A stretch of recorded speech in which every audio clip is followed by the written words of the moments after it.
اعوذ باللہ من الشیطان الرجیم بسم اللہ الرحمن الرحیم الحمد للہ رب العالمین والعاقبۃ للمتقین والجنة للمؤمنین والنار للکافرین الصلاۃ والسلام والتحیۃ والاکرام سیدنا و نبینا و شفیع ذنوبنا و طبیب نفوسنا بالقاسم محمد اللهم صل على محمد وعلى محمد وعلى آل بیتہ الطیبین الطاہرین المعصومین من المنتجبین اما بعد فقد قال رسول اللہ صلی اللہ علیہ وآلہ وسلم الرحمن الرحیم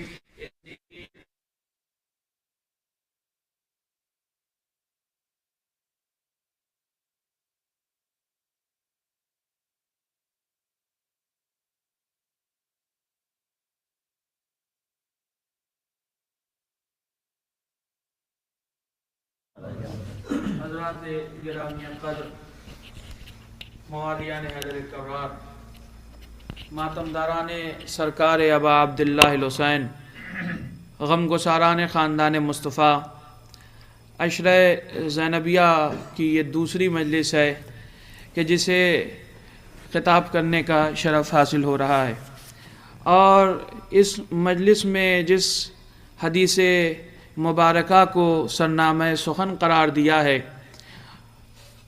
اس حدیث میں رسول کریم ارشاد فرما رہے ہیں کہ میں تمہارے درمیان دو گرا قدر چیزیں چھوڑے جا رہا ہوں، ایک اللہ کی کتاب ہے، دوسرے میری اطرت یعنی اہل بیت، ما ان تمسکتم بہما لن تضلوا بعدی، اور جو بھی ان دونوں سے متمسک ہوگا وہ میرے بعد ہرگز گمراہ نہیں ہوگا۔ عزیزان گرامی، عشرے کا عنوان نظام الہی ضرورت انسانی ہے، اور آپ کی پاکیزہ بابرکت سماعتیں ہیں جو مجھ کجمج بیان سے اس موضوع پر یہ دوسری تقریر سماعت فرما رہی ہیں۔ حضور مسئلہ کیا ہے وہ سمجھنے کی بات ہے۔ نظام الہی کے بغیر حیات انسانی کا صحیح مدار پر باقی رہنا، سینٹر پر، مرکز پر باقی رہنا، اور انسان کا انسان رہ جانا، یہ مشکل ترین امر ہے۔ یہ بہت ہی مشکل امر ہے کہ اگر الہی نظام نہ ہو تو ایسی صورت میں انسان رہ جائے، اگر الہی نظام نہ ہو تو انسان حیوان بن جائے، اگر الہی نظام نہ ہو تو انسان شیطان بن جائے۔ میں آپ کے سامنے کچھ باتیں پیش کرنے کی کوشش کر رہا ہوں۔ انسان کے انسان بنے رہنے کے لیے ضروری یہ ہے کہ الہی نظام ہو، الہی نظام ہو۔ بھائی دنیا کا نظام دو چیزوں پر مشتمل ہوتا ہے، ایک وہ ہوتا ہے جو تحریری صورت میں ہوتا ہے، ایک وہ ہوتا ہے جو اس تحریر کو، اس ضابطۂ تحریر کو عمل میں لے آتا ہے۔ یعنی ایک قانون ہوتا ہے، ایک قانون کو عمل میں لے آنے والے ہوتے ہیں۔ میں دوسرے لفظوں میں کہوں، ایک تھیوری ہوتی ہے اور ایک پریکٹیکل ہوتا ہے، ایک تھیوری ہے اور ایک پریکٹیکل ہے۔ تھیوری کا نام ہے قرآن، پریکٹیکل کا نام ہے اہل بیت۔ صلوات پڑھ دیں محمد والے محمد پر۔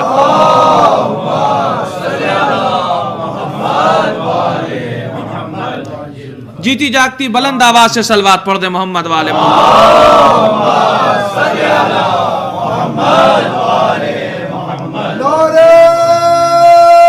مل کے بھائی، تھیوری کا نام ہے قرآن، پریکٹیکل کا نام ہے اہل بیت۔ بھائی قرآن اور اہل بیت یہ دو چیزیں ہیں جو نظام الہی کو مضبوط کرنے کے لیے ہیں۔ بھائی نظام الہی کون لے کر آیا؟ کہ رسول لے کر آئے۔ رسول کی خدمتوں کے آخری دنوں کی یہ بات ہے کہ جب رسول نے ارشاد فرمایا انی تارکن فیکم الثقلین، میں تمہارے درمیان دو گرا قدر چیزیں چھوڑے جا رہا ہوں، ہلکی چیز نہیں چھوڑ کے جا رہا ہوں،